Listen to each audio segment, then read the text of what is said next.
I want to talk to you today about what makes a punt or kick travel high, far, and straight. In order for a punt to travel high and far, that's a direct result of the leg speed that you have when you swing at the ball. In order for a punt or a kick to travel straight, that's a direct result of your core balance. I really believe that it's a waste of time to use the football and punt or kick it if these two things aren't developed to the point where you can control them. That is, if your leg speed isn't at a maximum velocity for your strength at this particular time, or if your core balance is unstable, you should not hit a ball without these, or it's a waste of time. The reason being is that you're going to see inconsistent ball flight. So you go out and you can't hold yourself stable, and you can't make a fast leg speed consistently, or at least a leg speed that's consistent with the same speed every time, and you see different ball flights. You see short punts, you see long punts, you see high punts, you see punts that go left, punts that go right. Immediately you assume that you're not any good. When in actuality, the two variables that you can control, which is your core body balance and your leg speed, is what the problem is. It's not necessarily your punting ability. So these are the two areas that directly correlate to how high and far the ball go and how straight the ball will go.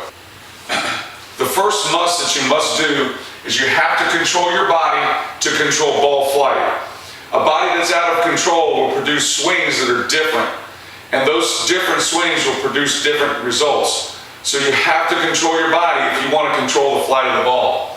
The second thing that you must do is you have to have fast feet to have fast leg speed. Your fast feet makes your body go fast. And your leg speed is a direct result of how fast your feet are moving or how fast your feet can move your body. The slower you move your body, the slower the leg speed, and the shorter and the less height you'll have on your punts or kicks.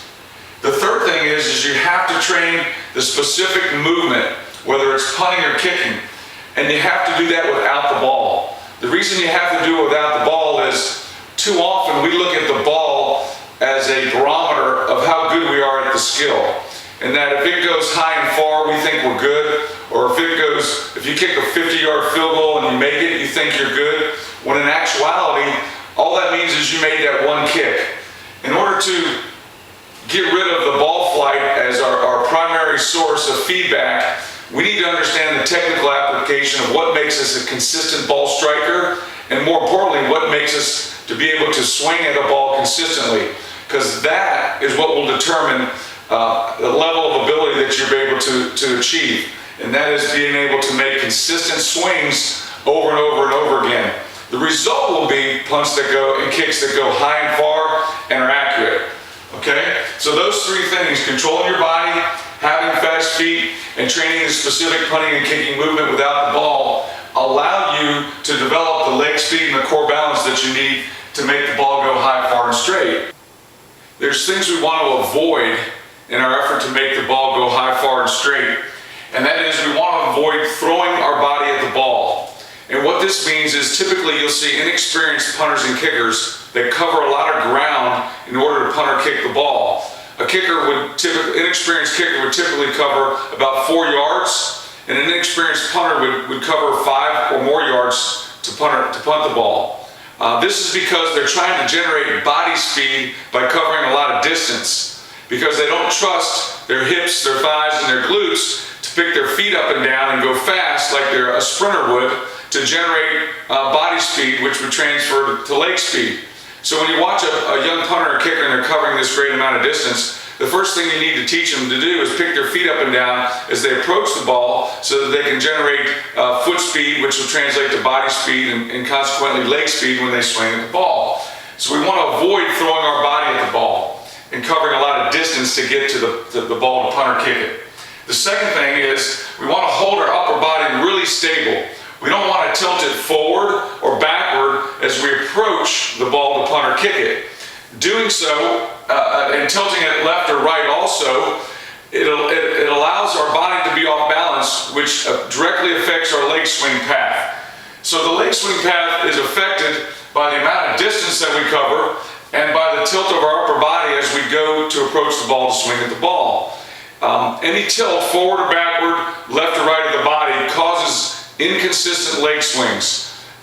So that the ball, when it doesn't fly high, as straight as we want, isn't necessarily a direct result of our ball striking ability, but more a result of our inability to hold our body stable. So you have to avoid covering a large amount of distance or throwing your body at the ball. You have to avoid tilting your upper body forward or backward as you approach the ball. And you have to avoid leaning left or right as you approach the ball. Those things directly affect the leg swing path and directly affect your ability to control the accuracy, the height, and the distance of the ball. If you like this information, I have a series of training manuals on my website at BillRennerFootball.com, and off-season manuals and in-season manuals that are day-to-day training programs. They incorporate the punting and kicking drills you should do. They incorporate the lifting that you should do and the running that you should do. And it's in a cohesive package so that every day you simply can open up to the day of the month that it is, and it'll tell you exactly what to do, and it's just a checklist where you check off exactly how much to punt, what drills to do to punt or kick, the running you should do, and the lifting you should do. It's all a cohesive plan. Look for future video topics that I'm going to talk about my quick feet leg speed philosophy, the quick feet punting drills that I use to teach punters, the quick feet kicking drills that I use to teach kickers, and then how do you train for quick feet? What are the specific body movement things that you do, agility drills, etc., to have quick feet? I want to mention a couple of training success principles that I absolutely believe are paramount to you improving and reaching your maximum potential. The first is you have to give your best effort. Every time you train, your best effort is required in order to improve. Any submaximal effort will only result in you staying the same. So your best effort is required in order to continue to make progress to reaching your maximum potential. The second thing is total focus during that training session. You can't worry about what you did prior to your workout. You can't worry what you're going to do after your workout. You have to have a total focus on the specific goal that you're going to have for that workout, and your total focus on making your body do exactly what you want it to do so that you can improve physically during that workout. The third thing is you have to be aggressive and intense.